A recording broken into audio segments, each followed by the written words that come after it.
We are going to be discussing the new Chumash, the new Parsha, a very interesting Chumash and a very interesting Parsha. And what's interesting is not only the stories that happened in the Parsha, but the whole concept and the whole idea of Chumash Devarim, the fifth Chumash. That's what we're learning now.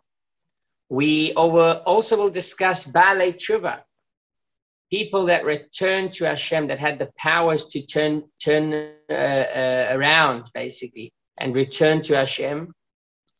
And we are going to be talking about our neshamas and the neshamas of all of Am Yisrael. Why are there differences between neshamot?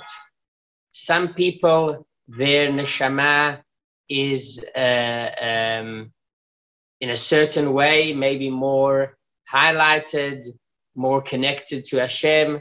And as we see, big Rabbanim, big Admorim, the Rabbeim, of course, where their neshamas are on a much higher level compared to the rest of Am Yisrael.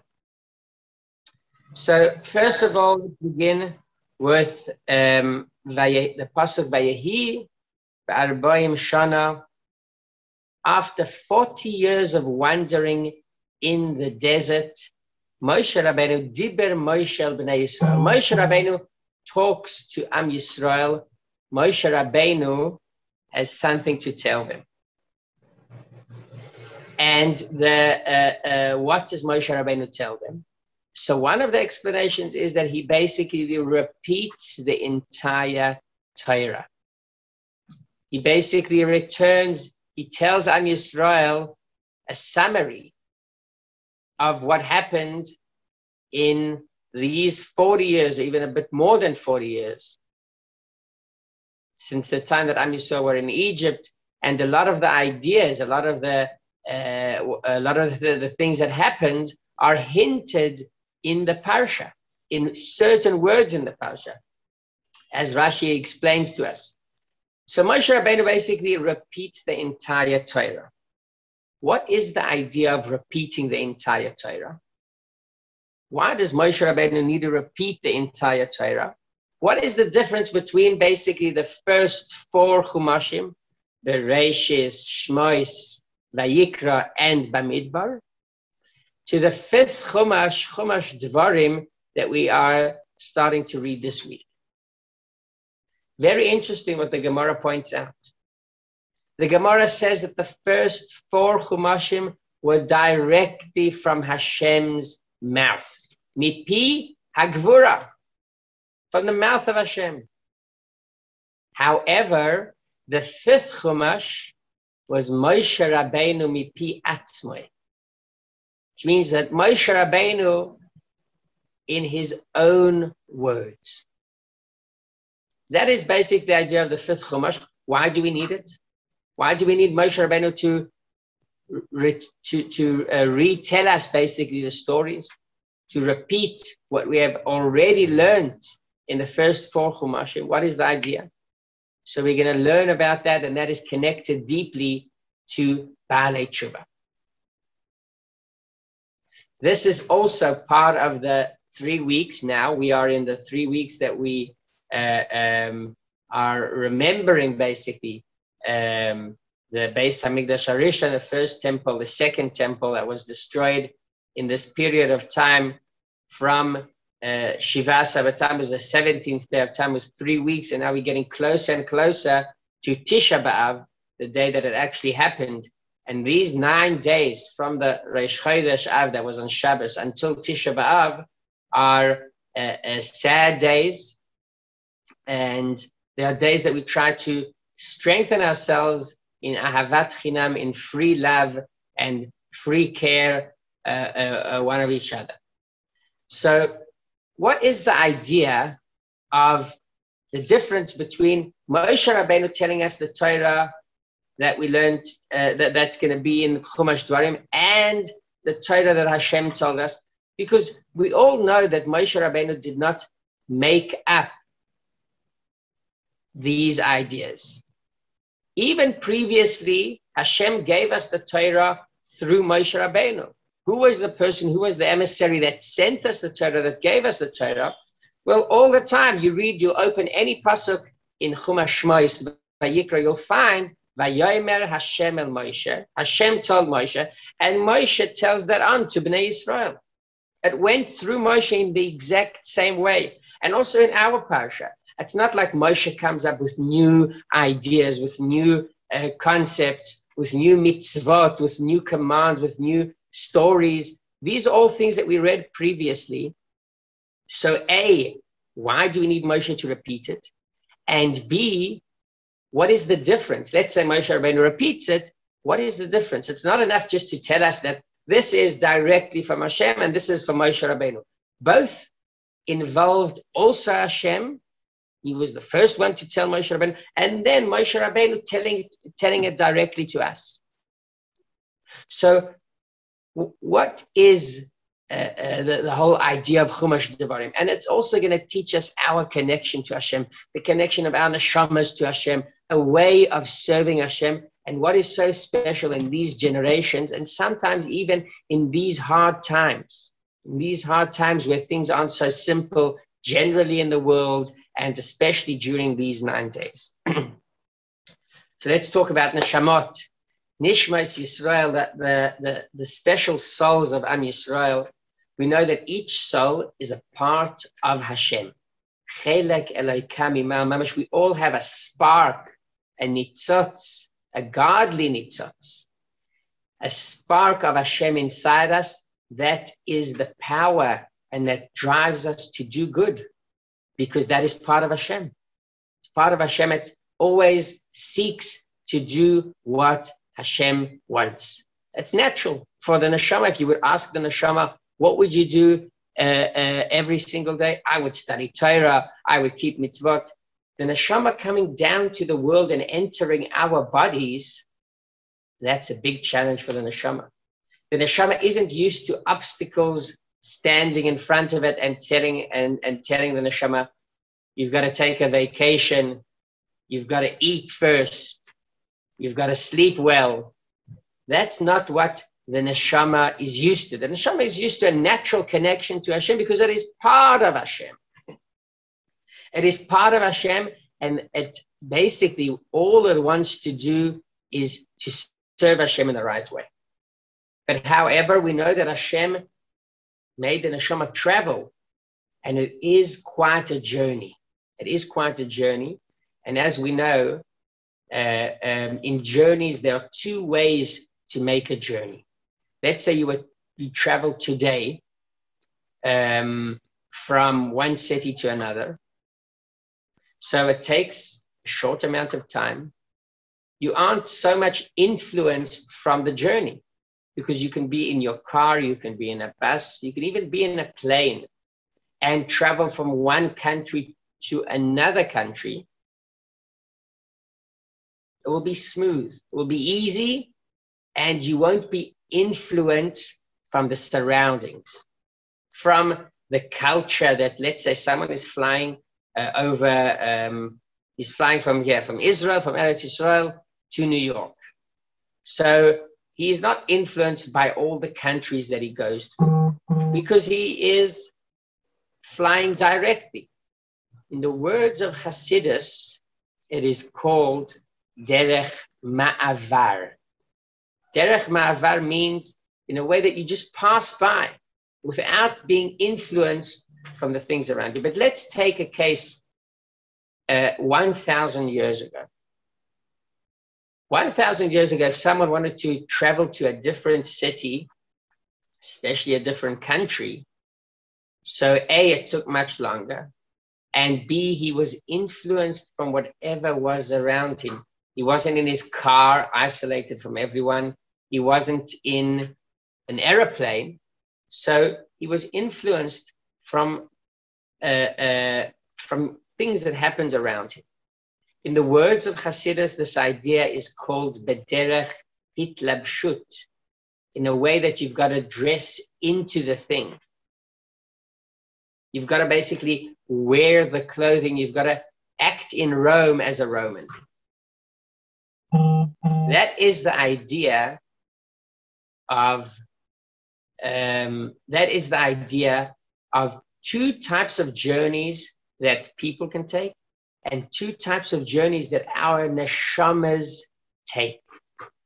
When the neshama comes down to our body, there are some neshamas that take an aeroplane. They take a plane and they go directly. They go directly from under Kisei HaKavod, beneath the chair of Hashem. They go directly to our bodies. Their neshama is highlighted. Their neshama still feels Hashem so deeply that the body isn't too much of an obstacle. The body can't cover it completely. The changes that the neshama went through, the neshama does not feel these changes. It still shines, it still lights in nearly the exact same way as before. After all, the neshama is still in a body, so it's still limited. But the idea is that the neshama isn't influenced and isn't changed by what happens around the neshama. On the other hand, most of the neshamas, our neshamas, especially in our generation, they take a journey that takes a long time, a journey that is bederech hitlabshut. Each world that we go through on the way down here, starting from Olam HaTzilus, which is the highest world, going down to Olam HaBriya, then Olam HaYetzira, and then Olam HaAsiya, which is our world, but a spiritual kind of our world. And until we come down to this physical world, there is a lot of changes that the neshama goes through. So until the neshama lands down here in our bodies, doesn't feel that same feeling that it felt right up there under the chair of Hashem, Tachas Kisei HaKavod. It doesn't feel the same feeling. It doesn't feel the same feeling, and that's why when we are here down in the world, it doesn't shine in the exact same way. Although the neshama still has its deep connection to Hashem, and that's something you can't change. It's the DNA of the neshama, you can't change it. But it's still not exactly like it was before. That is the idea of two journeys. And where do we find these two journeys as well? We find these two journeys with the Torah also. We find these two ways that the Torah is given to us in the Chumashim. In the Chumashim, we can find this idea. And there's an interesting question, interesting discussion. Can we learn from, let's say, for example, when the Torah writes one thing next to the other, can we compare between the two and say that, in the same way that the Torah said such a thing, so the next pasuk, it's in connection to the first pasuk. So there's a whole discussion about it, but everyone agrees that when we come to Chumash Devarim, because it was Moshe Rabbeinu telling it from himself, mipi atzmoi, you can definitely compare one paragraph to the other and try and learn and try and find different connections between one pasuk to another pasuk. And this is why. This idea is simply because there is a difference between the first four Chumashim and the last fifth Chumash. The first four Chumashim, that's Bederech Ma'avar, which means that comes directly from Hashem, goes through the mouth of Moshe. And as we read in the previous Parshiyot, Moshe Rabbeinu is mentioned so many times. But the way, the journey that the Torah goes through is without any stops, a direct flight, and without getting involved in Moshe Rabbeinu's mind, in Moshe Rabbeinu's style, in Moshe Rabbeinu's personality, and him bringing out the concept and the idea. On the other hand, when we come to Chumash Devarim, we see a new style. Although it is also directly from Hashem. Moshe Rabbeinu did not make up any single thing. As we can find that there aren't any chidushim, aren't any new ideas in Chumash Devarim. There aren't new Torahs. The Torah is one single Torah that Hashem gave us, and that's it. And it comes directly from Him. But now it comes and connects to the personality of Moshe Rabbeinu, and it's Moshe Rabbeinu translating it to us. And that is the idea of Bederech Hitlabshut. Same way as the neshama goes through a long journey and is influenced by what surrounds it, by the various worlds, the various malachim, the various spiritual differences between each world. In that same way, Moshe Rabbeinu, when he gives us over the Torah is influenced by the personality of Moshe. And that is B'derech Hitlabshut. By the way, just to finish the idea of the Neshamot, that could explain to us the difference between the generations, because we all know that previous generations are considered on a higher level. Many more tzaddikim in previous generations existed. Scholars, Talmidei Chachamim, in previous generations, they were genius. And by the way, we respect them very much. Today, for example, we cannot disagree with a Tana, with one of the tzaddikim in the times of the Mishnah. We can't even disagree with one of the tzaddikim in the times of the Gemara. And even in the times of the Rishonim, which is 1,000 years ago. And even the tzaddikim that lived 500 years ago, and it goes on and on. We have a deep respect to the previous generation. Why? Because they're on a higher level. Why are they on a higher level? We all have the same neshama. Our neshama comes from Hashem, and their neshama came from Hashem. Is it our fault that we were born several hundred years later? There's a difference in the way that neshama traveled to the world. Then they had aeroplanes. Today there aren't aeroplanes. It's not direct. The neshama has to travel a whole journey, and it is influenced by what happens around it. And that's why, yes, it's on a lower level. When it comes down to this world, it's already influenced, and it's on a lower level. It still has the essence of connection to Hashem, but it doesn't shine in the same way. So that is the idea of our neshamot, of the difference between both chumashim, between the first four chumashim and the fifth chumash. And that's the difference between Moshe Rabbeinu until now and Moshe Rabbeinu from this parsha. And now the question of questions is, why? Why do we need this? Why do we need Hashem to give us the Torah in a different way? In a way where Moshe Rabbeinu involves his own personality into it. Why do we need neshamot that are on a lower level? Why can't our neshamot just come directly from Hashem with no transformation, no changes, no difficulties, no b'derech ma'avar, in a way that it just directly goes down to the world? And the question is more about the Torah. What do we benefit? What do we gain from this idea that the Torah is basically given to us in Moshe Rabbeinu's words? Let's say it that way. So this connects to a thing that we discussed quite a few times, and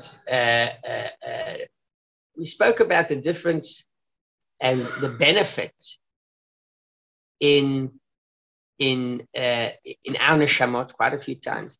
Especially we can see it with Baalei Tshuva. We can see it with people that made a change in their lives, connected to Hashem. We can see two parts to that. The first part is that it's got to come from them,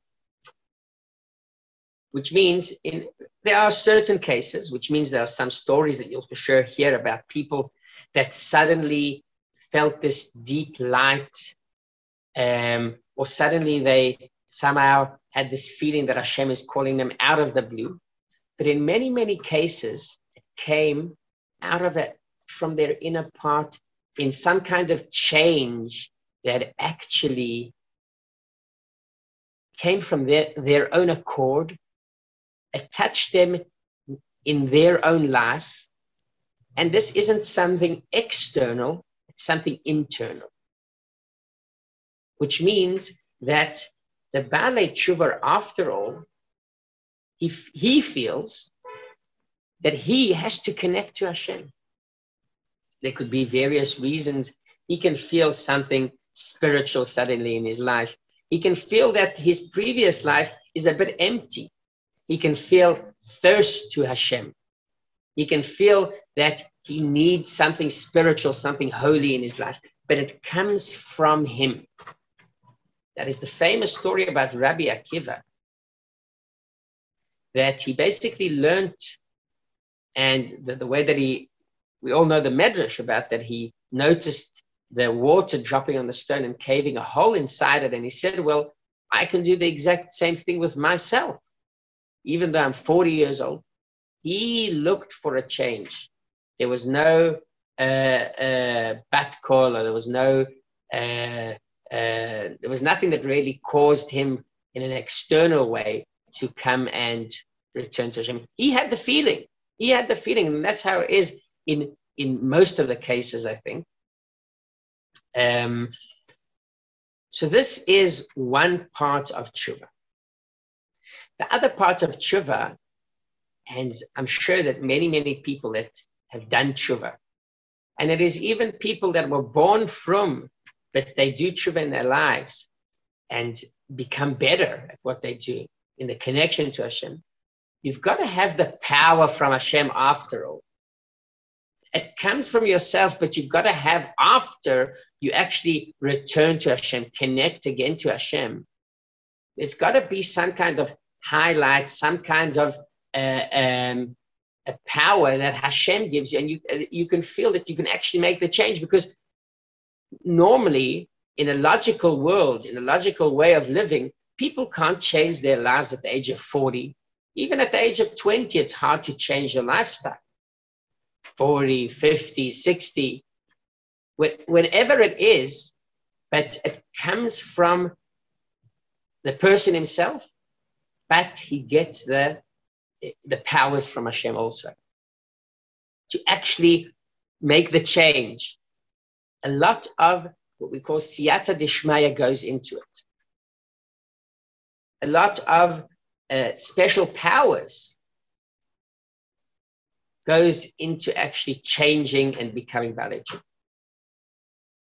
This is basically the reason why the Torah was given to us in two ways.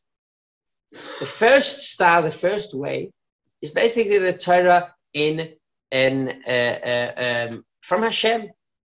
But the second way is that Hashem wants to connect to us in a way that's more pnimi, that it comes from ourselves. We know that we are, after all, human beings. And we've got to hear it in the words of Moshe Rabbeinu.